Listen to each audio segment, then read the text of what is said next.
Vehicle emissions are considered as one of the main reasons behind the global climate change.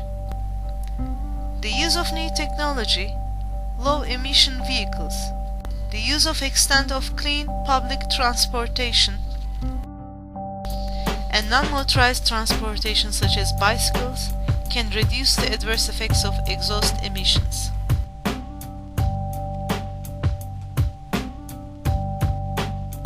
To enable the shift from conventional vehicles to clean and sustainable transportation, SGP projects achieve is to change the perception of people and help them understand the effects of their personal choices on global climate change. Nature Observers Society in Turkey is working towards this. With the Yüzüncü Yil University, they organized events and trainings to students and local people regarding bicycle use.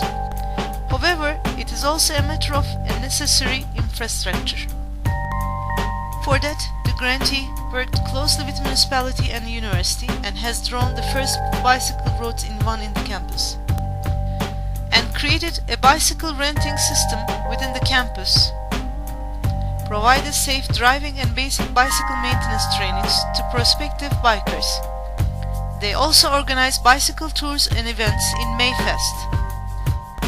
With the project, bicycle is acknowledged as a means of transport in one, where it was formerly considered as a kid's toy.